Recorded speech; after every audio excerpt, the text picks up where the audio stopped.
Les anti-mariages pour tous défilent en ce moment dans les rues de Paris.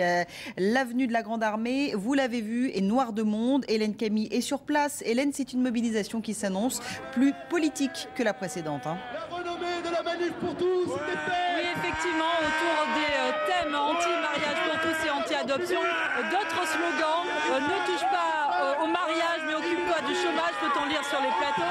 En tout cas, ce que je peux vous dire, c'est que l'avenue de la Grande Armée est complètement saturée, on ne peut tout simplement plus y accéder. Pour les manifestants, eh bien, il faut venir par des rues adjacentes pour pouvoir venir à ce rassemblement ici au pied de la place de l'Étoile.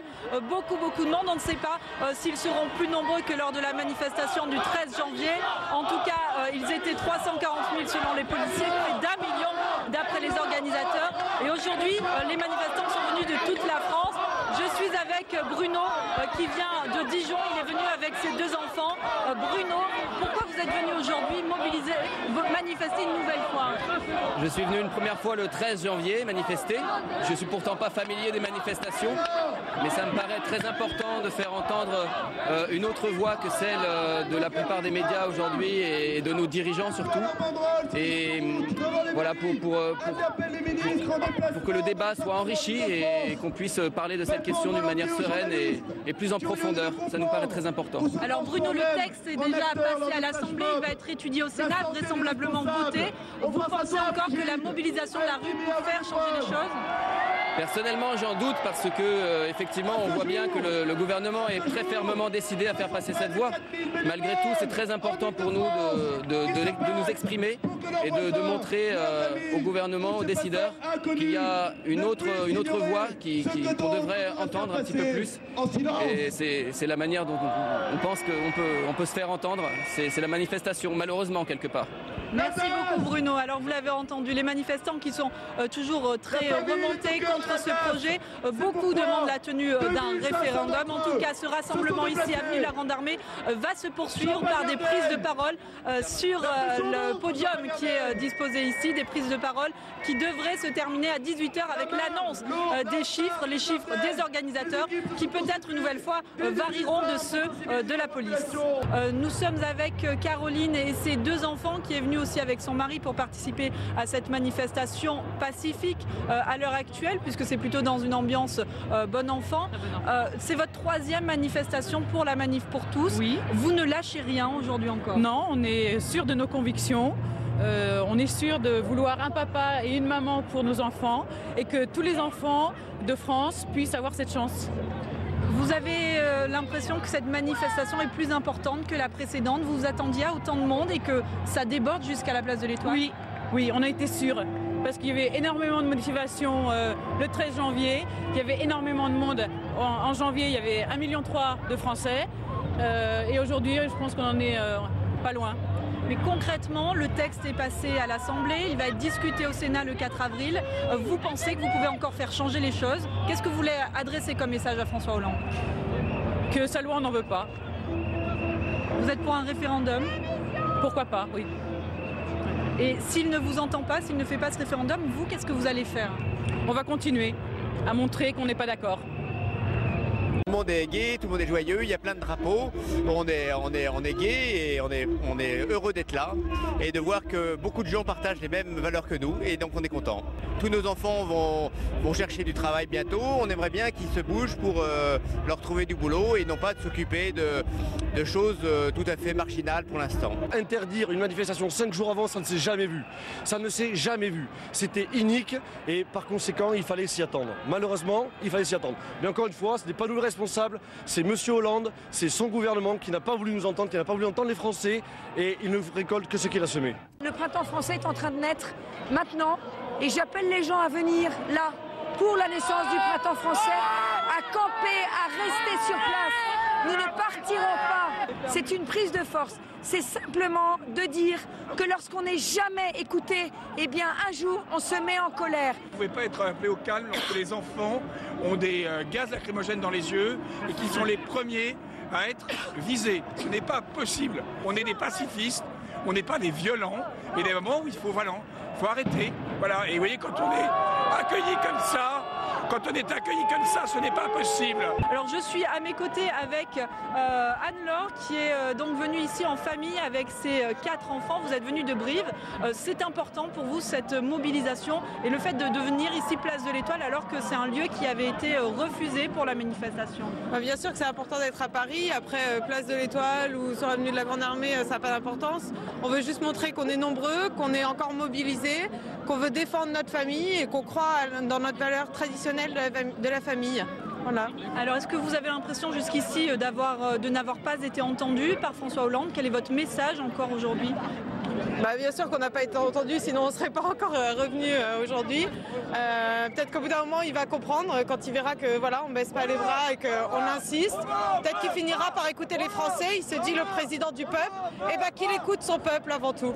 Vous êtes venu avec vos enfants, est-ce que vous avez eu un peu peur lors de ces débordements avec les forces de l'ordre? Des gaz lacrymogènes ont été tirés? Non, pas du tout. D'ailleurs, on n'est pas allé là où on voyait qu'il y avait des échauffourées un peu plus loin, mais on ne s'est pas avancé. On préfère rester quand même en retrait avec nos enfants. Voilà, il n'y a aucun moment où on a eu peur pour eux. Voilà, on les surveille et on fait attention. Donc, il n'y a pas de risque. Et je ne vois pas de tête de casseurs. Je vois que des gens qui sont venus là dans un bon esprit. Donc, je ne vois pas pourquoi on craindrait pour nos enfants. Merci beaucoup.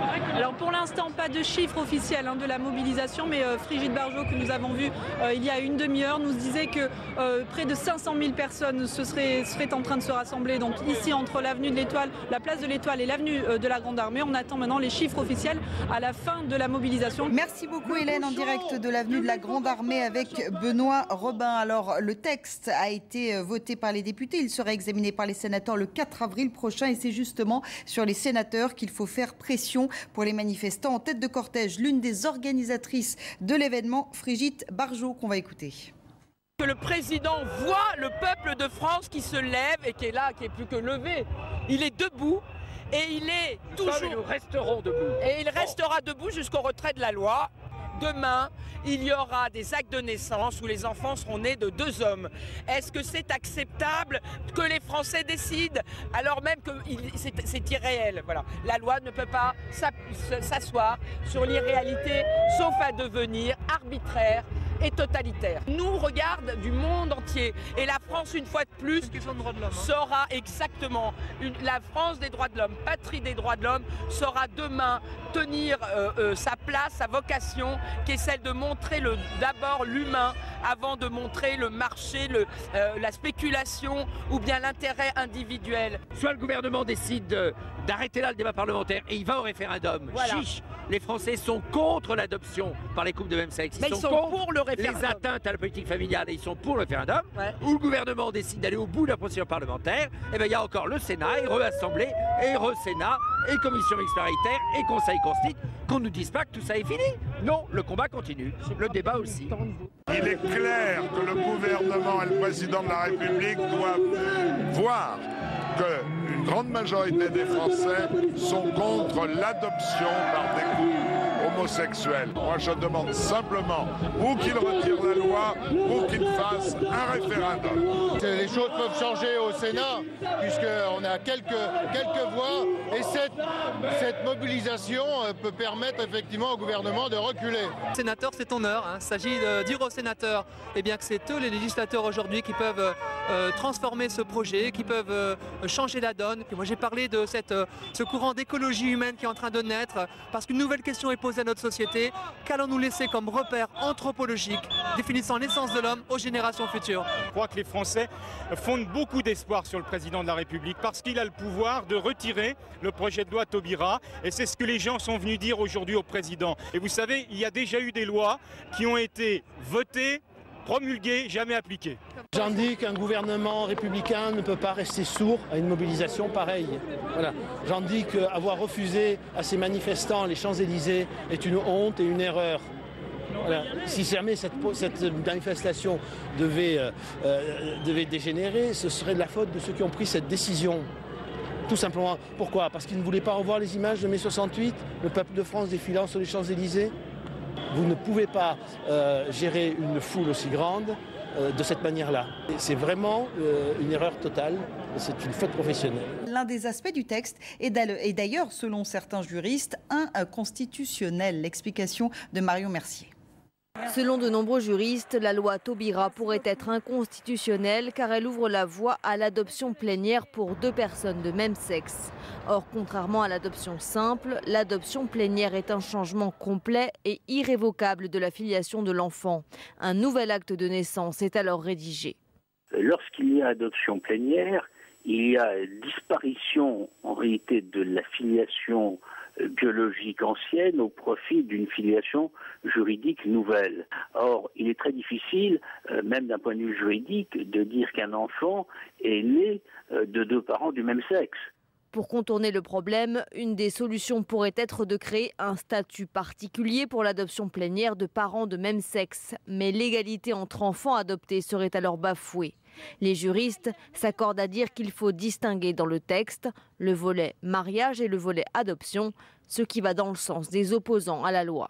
En mettant le doigt sur le problème de l'adoption, les adversaires du projet ont soulevé ce que l'on peut appeler un véritable lièvre. Une difficulté sur laquelle les députés ne se sont pas penchés lors de l'examen de la loi Taubira. Ce sera donc aux sénateurs d'ouvrir le débat et sans doute de modifier sensiblement le texte. Et ce mouvement illustre un mécontentement général à l'encontre de la politique du gouvernement. La cote de popularité de François Hollande n'a jamais été aussi faible. 31% seulement d'opinion favorable, selon un sondage IFOP pour le JDD. Un score historiquement bas. Et puis recul également, vous allez le voir pour Jean-Marc Ayrault. 36% des Français interrogés se disent satisfaits de l'action du Premier ministre.